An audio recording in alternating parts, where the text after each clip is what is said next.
Tamil voice வழங்கும் பலசரக்கு பலதும் பத்தும். தமிழ் வாய்ஸ்.com இணையதளத்தோடு இணைந்திருக்கின்ற அனைவருக்கும் வணக்கம். உங்கள் அனைவரையும் பலதும் பத்தும் பேசுகின்ற இந்த பலசரக்கு நிகழ்ச்சிகளூடாக சந்திப்பதில் பெரும் மகிழ்ச்சி.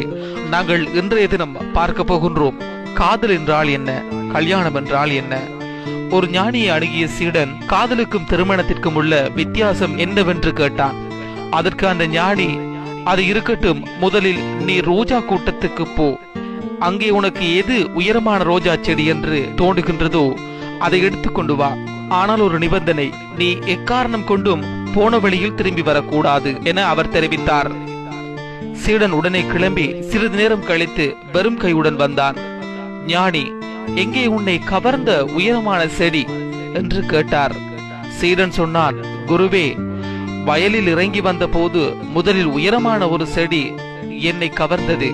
அதைவிட உயரமான செடி இருக்கக்கூடும் என்று தொடர்ந்து நடந்தேன். இன்னும் உயரமான செடிகள் தென்பட்டன. அவற்றை விட உயரமான செடிகள் இருக்கக்கூடும் என மேலும் நடந்தேன். அதன் பிறகு தென்பட்டதெல்லாம் குட்டையான ரோஜா செடிகளே.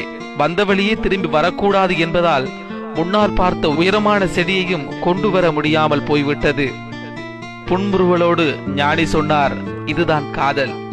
பின்னர் ஞானி, சரி போகட்டும், அதோ அந்த வயலில் சென்று உன் கண்களுக்கு அழகாக தெரிகின்ற ஒரு சூரியகாந்தி செடியை பிடுங்கி வா. ஆனால் இப்போது கூடுதலான ஒரு நிபந்தனை, ஒரு செடியை பிடுங்கிய பின் வேறொரு செடியை பிடுங்க கூடாது. சிறிது நேரத்தில் சீடன் ஒரு சூரியகாந்தி செடியுடன் வந்தான். ஞானி கேட்டார், இதுதான் அந்த தோட்டத்திலேயே அழகான சூரியகாந்தி செடியா? சீடன் சொன்னான், இல்லை குருவே, இதைவிட அழகான செடிகள் இருக்கின்றன.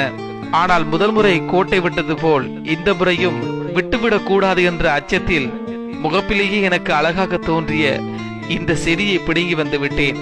நிபந்தனையின்படி ஒரு செடியை பிடுங்கிய பின் வேறு செடியை பிடுங்கக்கூடாது என்பதால் அதன் பிறகு இதைவிட அழகான செடிகளை நான் பார்த்த போதும் பறிக்கவில்லை.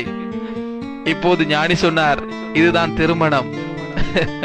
நிஜமாக இந்த பலதும் பத்தும் சொல்லுகின்ற பலசரக்கு நிகழ்ச்சியில் இன்றைய தினம் நாங்கள் இணைத்திருந்த காதல் என்றால் என்ன, கல்யாணம் என்றால் என்ன என்ற தலைப்பில் அமைந்த ஒரு சுவாரஸ்யமான விடயத்தை பகிர்ந்து கொண்டோம்.